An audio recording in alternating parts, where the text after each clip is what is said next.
Today we have Total Life Fitness coach Kat Pryor on the podcast. So Kat has been a certified personal trainer for over 15 years and is a pre and post-natal trainer, a Mac Nutrition University nutritionist, and Girls Gone Strong Level 1 women's coach, among other certifications as well. So Kat takes an evidence-based approach, and her goal is to help you fall in love with your body again. Kat actually has an incredible story, if you haven't heard it, of overcoming massive obstacles in her life these past several years. In August of 2019, she survived a serious car accident that has given her a completely new outlook on life. And I don't want to share the rest of the details, as it'll be better to hear it from Kat directly. And today she's going to share her journey of healing and how it's empowered her to become an even more amazing coach.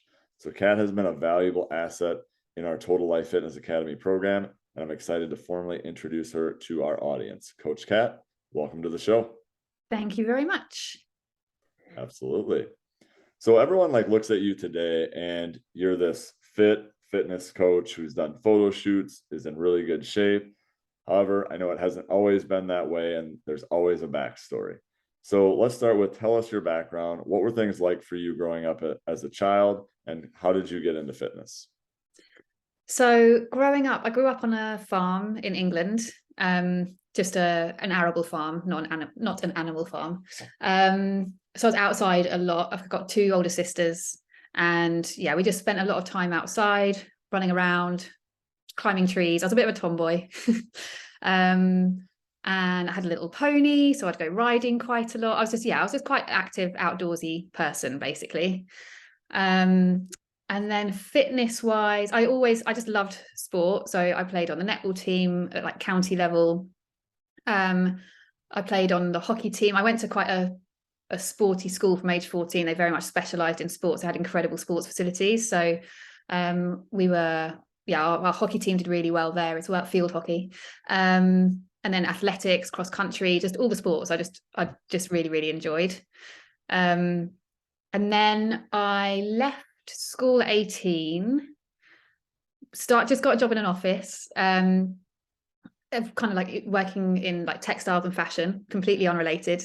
And then I went away traveling for a little bit, and I was like, what do I really want to do? And I just thought, I just love sport, and I really missed doing it so often, because I think as you get older, obviously you're not doing as much sport, right?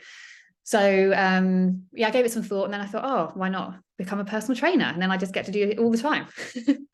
So when I got back home, I did my personal training course, graduated from that. Then not long after, the following year, I had my daughter. So then that sort of put it all on hold again. And then when she was about 2 years old, I decided, okay, I really want to get back into this personal training. So I re-qualified. And then from there, I set up my own business, working as a women's only personal trainer, but I was a mobile trainer. So I had all the equipment, I put it in my car, and I'd drive around to people's houses and train them there. And then I had a boot camp that I ran. And then it's a long story, isn't it? Then I went from England, I moved to France, and it was quite hard to work as a personal trainer in France when my French wasn't good enough at that point. So then I went back into working in an office job. And then whilst I was doing that, after several years, I kind of, again was like, oh, I really miss the personal training side of things, and, the health aspect. So I decided to study nutrition, and then graduated. That was the June of 2019, with the thought of doing sort of maybe just like a little sideline business, with online coaching. All right. Awesome. Yeah, quite the trajectory there of different types of training and different jobs. And so I guess for you, you've had all sorts of different types of jobs in personal training. So what were kind of your biggest lessons or takeaways from kind of the different stages of your career? Because obviously you started as a mobile personal trainer where you went over to people's houses. What were some of your biggest lessons or takeaways that have helped develop you as a coach from that experience? I felt because I've never actually worked in a gym. It's always been mobile. And I guess one of the main takeaways was that, you can get results at home. You don't have to be in a gym. But my personal belief is that you can get better results in the gym. You know, there's only, I believe there's only sort of so far you can go at home.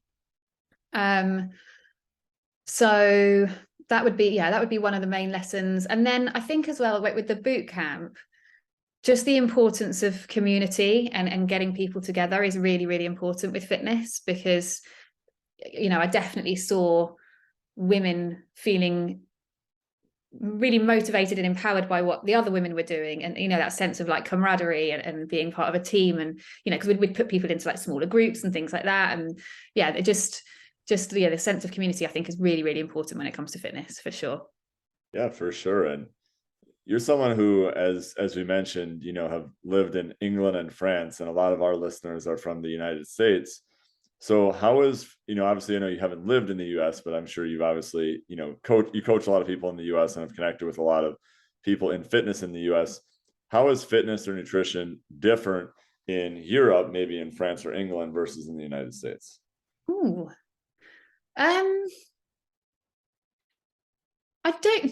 personally don't feel like it's that different, actually.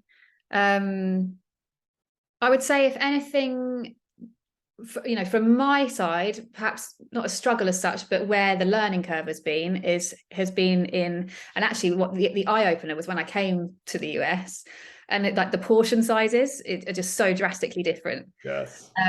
So that's definitely, you know, a bigger issue to tackle for clients in the US compared to in Europe. But in terms of fitness, I wouldn't, in my experience, I haven't noticed any like really drastic differences. Yeah, for sure. Portion sizes here in the US are definitely on another level. So that's definitely not a surprise.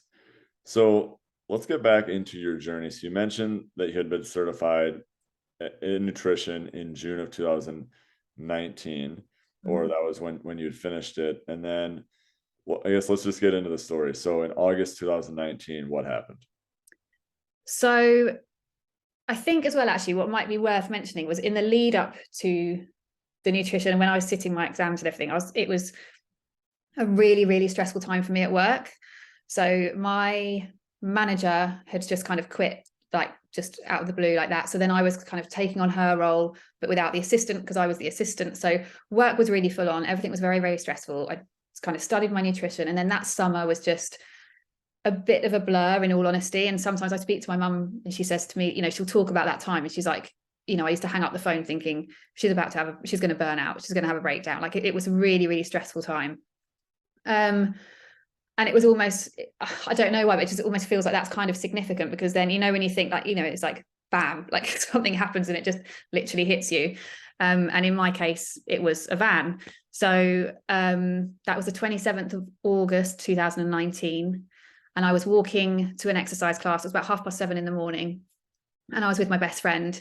And it was on the same road that I lived on. So it wasn't a very, very long walk. And I guess we were about, I don't know, like 20 meters, if that, from the gate. We were very close to where we were going. And a car was coming along the road. We were on the verge, on the side, you know, it's not really a sidewalk, but it was like grass and sand because we're near the beach. And a car was coming towards us, and the driver fell asleep at the wheel, came off the road and ran us down. I've got no recollection of this. My last memory is being at the house with Mimi just before we left. So this is obviously just what I've been told and what I've learned. So my next memory from after being at home is being in the hospital, waking up, or just being there and being told that I'd been in an accident. And then I was sort of like, well, who with? And they said Mimi, and I said, what happened? And they said, you got hit by a car. And my biggest worry at that point was about the driver. For some reason, because I just assumed that, you know, Mimi would be all right, you know, we're going to be okay. And I was going, oh my gosh, the poor driver, he must feel awful. Is he okay? And they were saying, yeah, but, you know, it was all there wasn't much being said. And then eventually, I think it was later on that day, sorry, they just said to me, you know, Mimi's not very good. And I was saying, oh, poor thing. And I learned that she was in a different hospital to me. But in my head, I just couldn't comprehend that she wouldn't be okay, because I was like, it's Mimi, like she's going to be fine. And then I spoke to another friend of ours that they passed, one of my friends passed me the phone to speak to a friend of ours who was at the other hospital that Mimi was at. And she just said to me, she's like, Kat, it's not good. It's critical. And that's when it hit me, like that critical word. I was like, and just the tone of her voice, I thought, okay. And then the following day, when I was going to have the surgery, or the first surgery on my leg, a nurse came in and just said, basically, you were with someone, weren't you? And I said, yeah. And she said, I'm really sorry, but she's not made it. So yeah, we lost Mimi. Yeah. But it's, I don't know, for me now, my purpose is like living life for two people. Yeah. Obviously, very traumatic and tough experience for you, obviously, with what happened during that accident. So, I know the loss of Mimi and one of your best friends really impacted you at that time. So what, obviously you personally suffered a pretty big um, injury yourself. So what happened to you personally during the accident?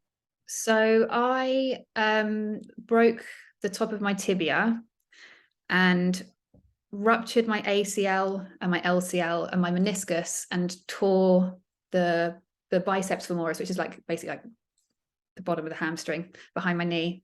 For obviously, I know you knew that. I'm saying that for listeners. And then my jaw got broken just under my eye socket as well. And then I lost, I think it was 5 teeth.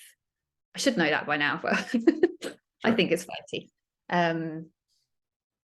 Yeah, and then like just a part here of my face as well, just like between the nose and lip, just got broken too.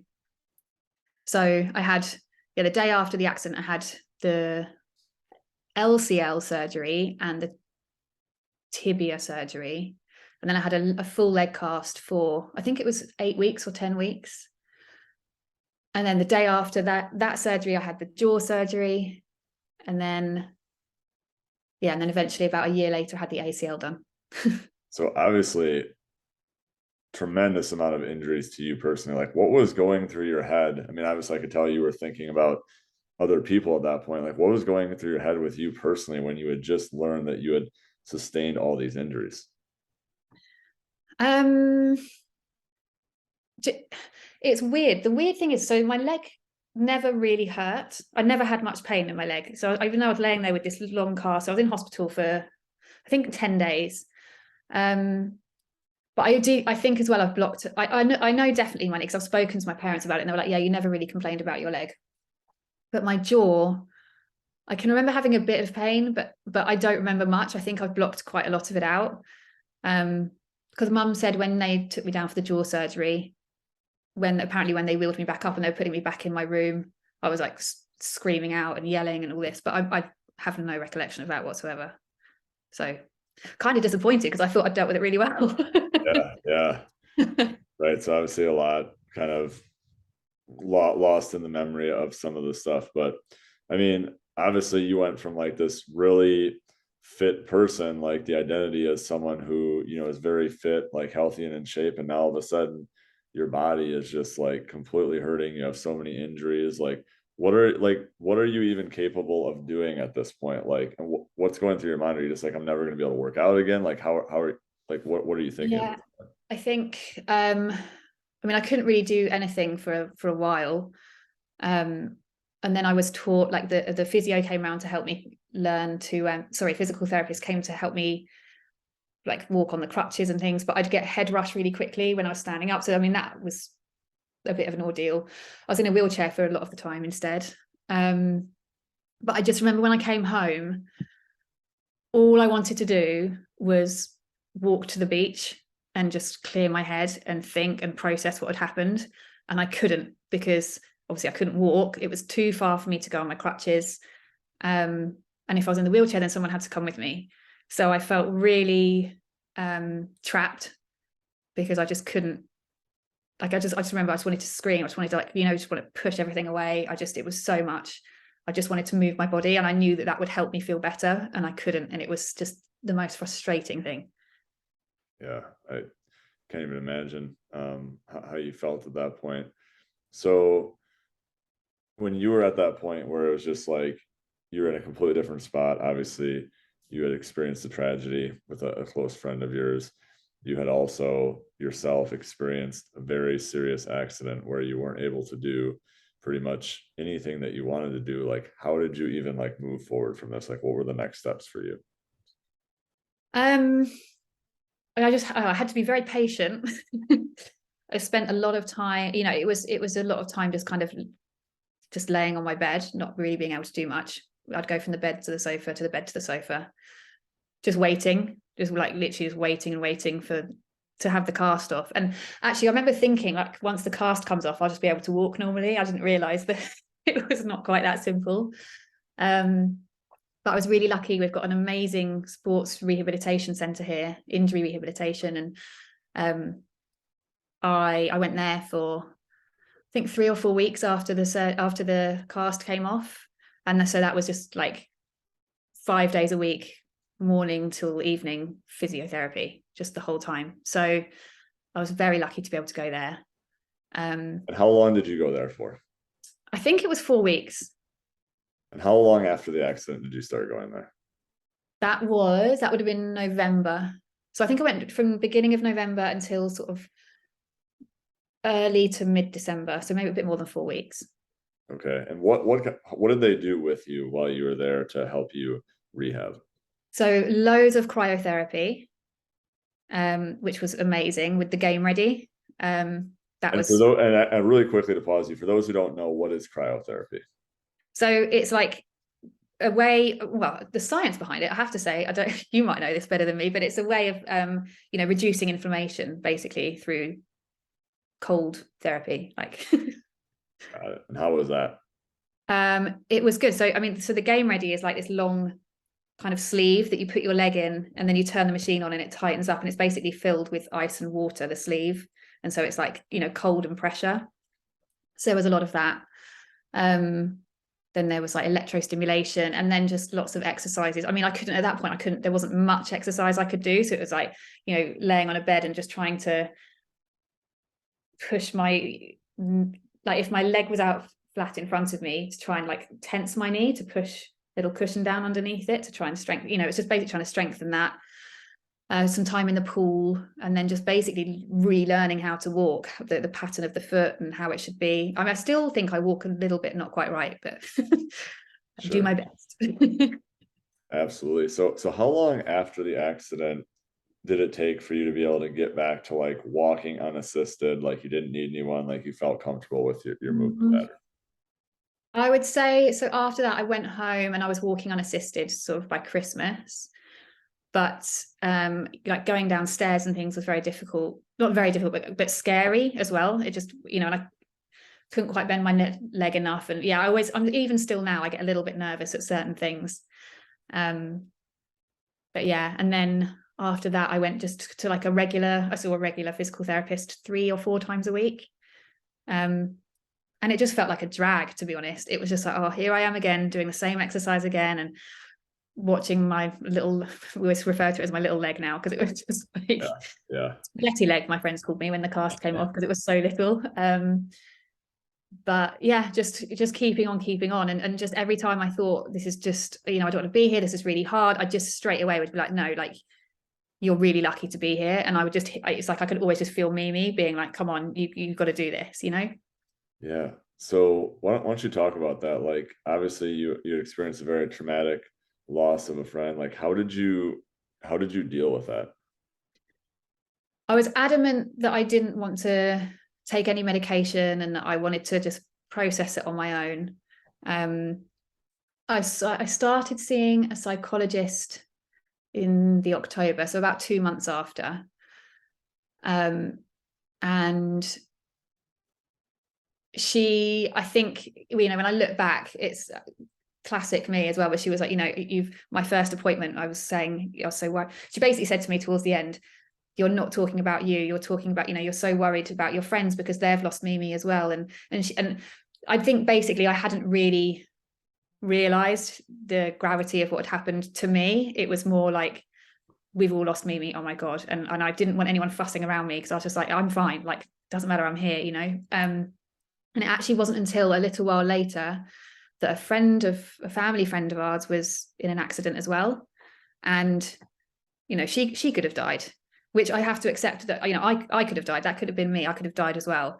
And when it happened to my friend, it was that feeling I had of like, oh my God, like just panic and relief that she was still here. I then understood why all my friends were being how they were towards me, because I thought, to be honest, I thought they were just being a bit dramatic and over the top, possibly. That was kind of how I felt about it. But yeah, so it took me a while to even realize it happened, and then slowly, you know, I'd start to kind of get to grips with it. But I was just, I would have a couple of weeks where I was okay, and then I'd have a really bad week where I was just not good at all. And as time went on, the bad week was just getting worse and worse and worse. And, you know, I just remember thinking it wasn't that I want to end my life or anything like that, because I've got a beautiful, amazing daughter who I love so much. And so it's nothing like that. But I just remember thinking, I just wish I hadn't been born, because then this wouldn't be, you know? And I thought, well, that's not a good way to feel. So I thought, okay, I'm going to go and see if I can get some medication. So I went to the doctors, got some antidepressants, and I stayed on those for a year. And they definitely helped, because it kind of just numbed the edges slightly. So I could still process everything, because my worry was that if I took them, what happens when I come off? Because then I'm still, you know, I'm still going to be in the same situation. But actually it's really good, because it just numbs the edges, so I could process everything, deal with it. And then by the time I've come off the antidepressants, you know, I am not in the same place that I was before. So yeah, it was useful. But, you know, but then, you know, as we've spoken about before, that's where the training and the nutrition and the sleep really came into play. Yeah, for sure. So obviously, you know, you went into a kind of a deep depression, understandably, at that time with everything that had happened. So let's take through, like, what did you do, like, to, I mean, I know depression is rampant throughout the United States and the world. Like, what steps did, like, you personally take to work on kind of getting out of that depression? You mentioned that you took some natural steps as well. Yeah. So once I got cleared from the physical therapist to go to the gym, that was just a game changer. I was so excited that day. Yeah. And when was that? That was May 2021. Okay. So basically you had a Yeah. year and 9 months of not going to the gym. Yeah. Wow. So before we even get to the next step, so how did you deal with that as someone who is a lifelong athlete and workout person? How did you deal with 21 months of not going to the gym? I think just whenever I felt sorry for myself, I would just remind myself how lucky I am that I was here. That was pretty much my pick me up every time. It's like, yeah, but you're here. Yeah, but you're here, you know. Be patient. Definitely taught me patience, for sure, because by nature I am quite impatient. So Sure. was, and it's definitely something I've worked on. But that, yeah, it was definitely hard. And I just remember the day where he said to me, oh, I think, you know, next week you're done. And I hadn't even thought about it by that point, because I'd got so into the rhythm of just going to see this physical therapist all the time. I had no idea that I was so close to the end. And then he was like, yeah, I think next week you'll be done. I couldn't believe it. I was so excited. Awesome. Yeah. Awesome. So this whole time, like, what were you like working toward? Like, obviously you're someone who's used to having like so many fitness goals. Like, did you have certain goals or certain checkpoints, or like, I know I need to get to this next or this next? Like, how did you still stay motivated to like be active or even do anything related to fitness During that long wait? during that whole 21-month time? Like, how did you? I think there were always things that I was going to be able to do. So like when I was able to sort of start jogging, and then so there was that to look forward to, and then getting into the water, because this is the other thing. I live right by the beach, and I couldn't surf. I couldn't get, I'm not an amazing surfer, but I enjoy surfing. Couldn't do that. Couldn't get into the water, so I could go to the beach, but you know, I'd get hot and then couldn't get in the water. So it's like, well, not much point there. so yeah, just little things like, that knowing that when I could, I'd be able to get into the water at this date and I could start running at this date. There was always little things kind of sprinkled through that time that I would look Micro forward goals to. that you had along the way. Okay. Yeah. And then once he sort of cleared me to go to the gym, it was game on. I was like, right, got myself a coach and off I went. There you go. There you go. So that helped for sure. And then because I was training, I wanted to support my training with good nutrition. So I started, I've always eaten well anyway, but I think certainly then because I was like, okay, I've got to build muscle in this leg. So I got like way more into it than I had ever been before. And then I actually got a sleep coach to Okay. help me with sleep. So And that how many coaches did you have at this point, or people supporting you? so I had just the two. So I had my online coach for my fitness. Yeah. Well, he did my fitness and my nutrition actually. And then I had the other guy for my sleep at this Okay. point. And I know a lot of people are thinking right now, well, Kat, you're a personal trainer. Why do you need a coach? So, and I personally have a coach myself as well, but why did you decide to hire a coach at this point versus just go do it on your own? Because I didn't want to have to program my own coaching. I didn't want to have to think about it.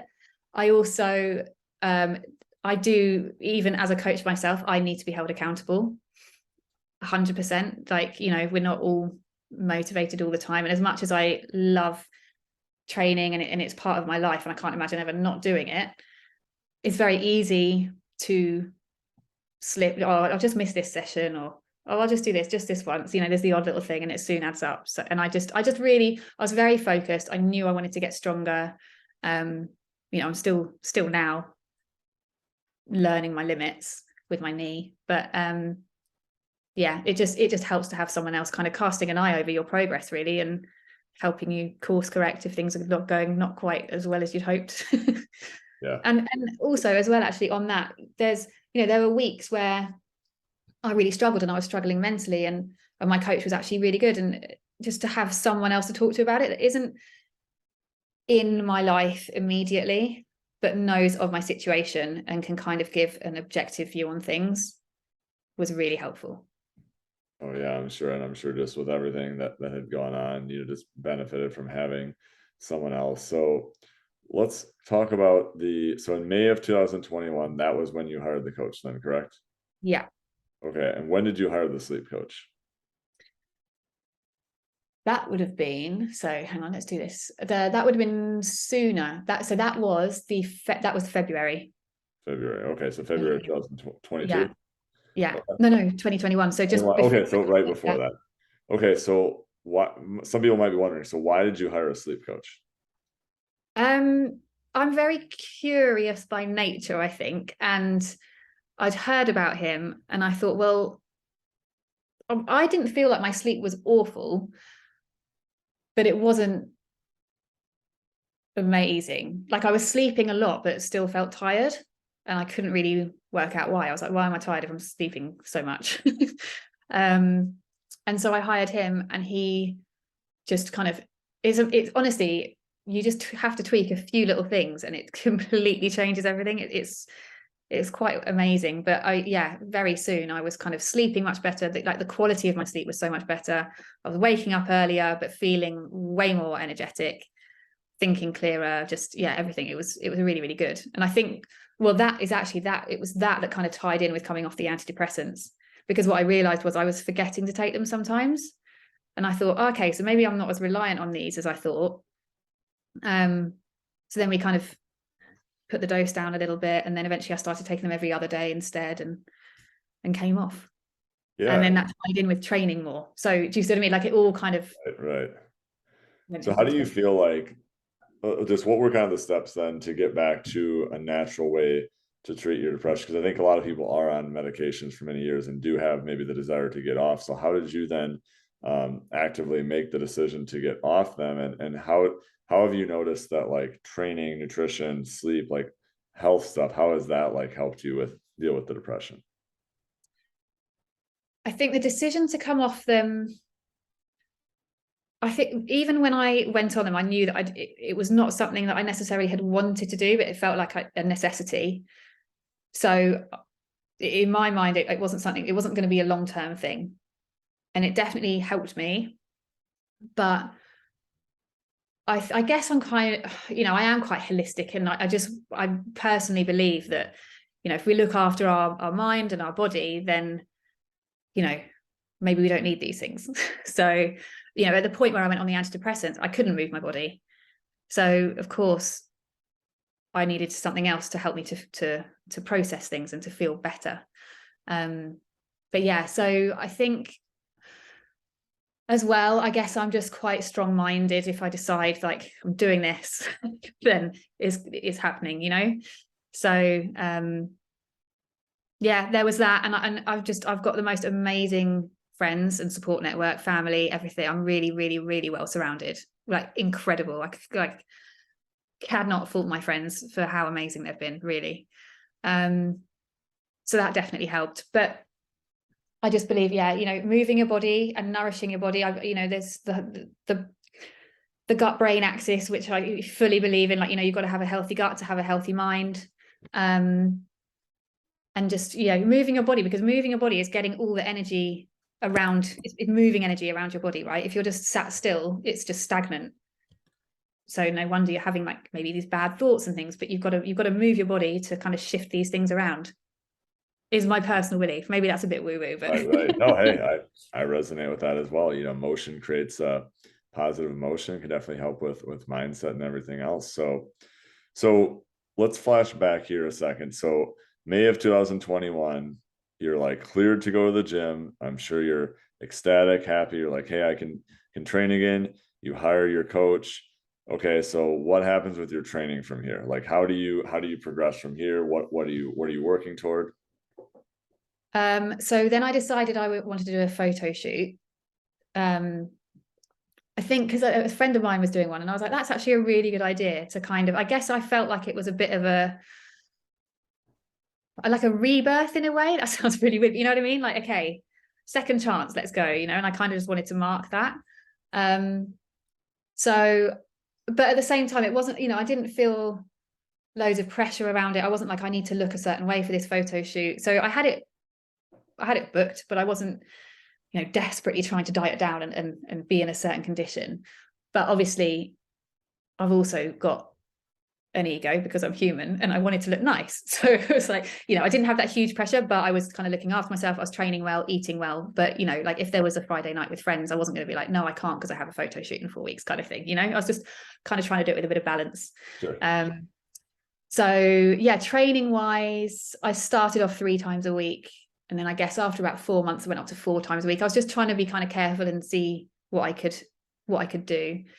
Still now there's things I just really screw myself over in the gym because I ego lift sometimes. So I'm like, no, I can do that. And I'll force myself. And I think, and it's more because I know what I could do before the accident. And I really struggle to accept that maybe I can't lift as heavy anymore.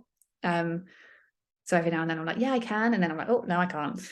Right. Oh, I'm sure. And what are maybe like, a couple of things that you've had to like shift because of the accident, or just like your body's different? Like obviously like lifting heavy. Has there been anything else like mentally that's been challenging even to this day, like with training or your fitness, that is different from that used to be pre-accident?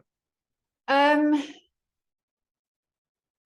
think recently, just in terms of like what I've noticed. So for example, last week I had a bit of a difficult week. I was really emotional.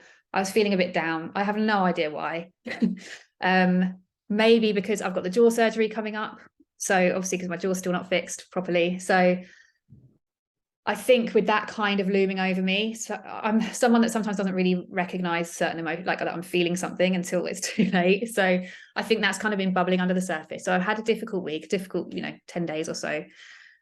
And what I notice is I'm finding it harder to get myself to the gym because I wake up in the morning and I just don't feel great. So it's quite hard to go. And then because, because I'm not feeling as motivated in that way, then I might be like, oh, where I've been tracking really accurately up until now, I'm like, oh, it doesn't matter, I'll just have this or blah. And so my nutrition's has, slowly started to go, not awry by any means, but just I wasn't as on it as I would be. And I sat there even today and I just thought, isn't it funny how you don't feel good, so then you don't go maybe train as much, or you don't eat as well, you basically don't look after yourself as well, but because you're not looking after yourself as well, you're not feeling as good, and it's just, you just get into this really bad cycle. So you really have just got to, like, I don't know, I just give myself a kick up the arse, basically have a word with myself and like, okay, come on, like, because I know it's going to make me feel better. Even just drinking enough water, it's little things that just go, that you don't realize when you're not feeling great. Those little habits that you think are really ingrained actually might not be as ingrained as you thought. Right. No doubt. I'm sure it's obviously impacted you in different ways, and we all have our good weeks here or there, and some weeks that aren't as good. But so let's kind of bring it back then to the photo shoot. So when did you do the photo shoot? When was that? I think that was September 2021. Okay. Yes, it was about 4 months after I'd started back with coaching. Okay. So September of 2021. So at this point, you have done your photo shoot. Like, you're looking very fit. I've seen the photo shoot photos myself. Definitely kind of incredible that just 2 years earlier, where you were. I mean, did you kind of comprehend at that point, like when you saw like those photos of yourself and knowing like where you had been like 2 years earlier, like how did that feel? Like, did it feel like you had really accomplished something?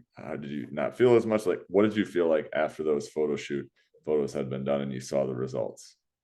There's one in particular photo where I'm laughing. I've got my head back. I can't remember. I'm sort of laughing like that. And I just, when I see that, I'm like, oh, what an amazing, it's an amazing feeling to see that picture, knowing that 2 years prior, how horrific and painful my life was, like mentally and physically. Like, it was just, and I tell you, I mean, I struggled sometimes, after the accident, I had a lot of survivor guilt. I was like, why am I here and Mimi's not? And did I see the car? Could I have pulled her out the way? Could I, and now I can reason with myself, well, no, if I'd seen the car, of course I would have pulled her out of the way. She's my best friend. But at the time, there's so much that's in that. And then I would feel guilty for enjoying myself, and when I bought this house, when we moved in, it was just like, oh God, I'd be so excited. And then I'd have this sadness, like, Mimi doesn't get to do this. And so there was a little bit of that when I looked at the photo, almost like, oh, okay. But at the same time, on the flip side of that, it's just like, wow, how amazing and how lucky am I that I am able to now feel so strong. And I think this is something that was not, I know this is the thing that I just, any woman I speak to, I just want to try and get into their head with this, like, please be thankful for what your body can do, because so many women get so caught up on, what does the scale say? And, a million different things. How many pounds they've lost, how many inches their waist is measuring, and all this kind of thing. And it's like, but do you feel strong? Because rather than trying to hammer out loads of cardio to try and lose weight, instead of doing that, why don't you try and lift some weights? Because it's going to make you feel mentally stronger, physically stronger. And on the flip side, it's going to change your body composition, and you're actually going to get what you're chasing on the treadmill. Sure. So yeah, I mean, definitely, I'm sure a lot of emotions and kind of the culmination of the work that had happened and the recovery that had happened those last 2 years. Mm-hmm. So when did you resume? I mean, obviously, personal trainer and nutritionist, like when did you resume actually like coaching or training people after the accident? So that would have been, right, so it was 1921. The summer of 2021. Sorry. All right, so summer of 2021. So what did you begin? So obviously you'd been a mobile at-home personal trainer, you'd been done boot camps. What did you become a nutritionist? So what did your coaching look like at this point? So then I decided to do it online, mainly because I feel that as a mobile personal trainer, there's fitness is one aspect of it, but there's so much more that comes into, health, body composition, self-confidence, all that kind of thing. In a 45 minutes to an hour personal training session, you can't do it all. So yeah, I went online because then obviously we can encompass the whole lot. Yeah, for sure. So what are some of the lessons that you've learned? You touched on it a little bit already of the women who you coach, but for anyone like listening, this could be a woman, could be a man as well. Like, what are some of the maybe one or two lessons that you've learned from this whole experience, the last couple of years of the accident, the recovery, and the mindset and overcoming obstacles that you like to carry over to your coaching with clients? One of them would, well, okay. The first one I always say is like, you're so much stronger than you think. Everyone is stronger than they think they are. We all seem to think that we can only lift this much. I was in the gym with someone the other day, and she said, oh no, she wanted to do a deadlift, but just with the bar. So she did it. And I was like, okay, so now put 10 kilos on each side. And she did that. She said, oh, I can't go heavy. I was like, you definitely can, you know. But sometimes you just need someone there to tell you. So you're stronger than you think, but physically and mentally. And I would say as well that the limits that you have are the limits you put on yourself. So if you tell yourself that you can't do something, or you're not able to do X, Y, Z, or my body won't lose weight, or whatever story you tell yourself, that is what's going to happen. So if you say I'm not going to lose weight, then you're probably not going to lose weight, because you're going to end up snacking and thinking you're self-sabotaging, basically. If you tell yourself, no, I absolutely am, I can do this, of course I can, you're going to be more dedicated to it because you're telling yourself you can, and then your behaviors change for that reason. For sure. And actually expanding on that, how do you help women overcome their mental blocks like that? Like, oh, I'm not worthy, or I can't do this, or any of those things. Like, what are kind of one or two steps you take with women who are struggling with the mental aspect? Reminding them to, well, not reminding them, but just asking them to listen to the way they're talking to themselves. Because, as I said just now, it is literally like whatever story you tell yourself is what's going to happen, pretty much. So just paying attention to the stories they're telling themselves. And something else, I think we spoke about this before, did we? With like just counting your wins at the end of the day and just having a look at what's gone well, because we have 60 to 80,000 thoughts per day, and 80% of them are negative. So if we can concentrate on the good things, in the evening, I always just think, okay, what's gone well? I always think of at least 3 things that have gone well. And then what happens is, as time goes on, things will happen through the day, and you'll think, oh, that's a win for later. And, so you're sort of training your brain to look for the positive things. So even just little tiny things like that, I don't think we can really, there's no massive breakthrough that happens with mindset. It's just little things bit by bit along the way.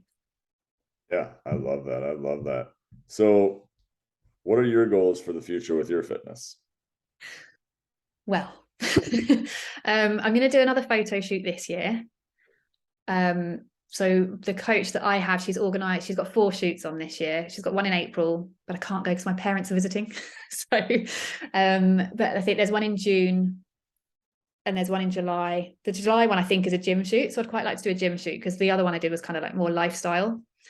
So I'd quite like to do a gym shoot. And then I don't know. So she coaches people for shows like WBFF and the Miami Pro and things like that. So when I first started with her, she was like, will you do a show? I said no. And she was like, can you just say maybe, just please? And I was like, okay, maybe. And of course, she's just got in my head. So now I'm like, oh, shall I next year? We'll see. I don't know. A lot can change in a year, can't it? Yeah. But I'll have a new jaw and new teeth. So There you go. yeah. Oh, love it. And yes, obviously some big goals this year, and fun goals. And all right, so we're kind of wrapping up now. We just have another minute or so left, and I just have 2 more questions for you. So the first question is, some people may be listening to this and obviously want to find a way to connect with you or learn more about you. So what's the best way for people to find you or get in touch with you? Best way would be on Instagram, and it's Kat, so KAT .4M for muscle. There's a good one. Fit. So cat.formfit with a number 4. Love it. We'll link it in the show notes here too. Okay. And then the last question I like to finish with is, you've obviously gained a lot of perspective here these last couple of years, but let's say, it's all said and done. How do you want to be remembered when people think Kat Pryor? That is a very good question. I would like to be remembered as someone who helped hundreds, if not thousands, of women feel as strong and capable as they deserve to feel. All right. I love that. Awesome. Well, thanks so much for sharing your journey here, Kat. I know everyone is going to benefit from listening to this. And thanks for coming on. Thanks for having me.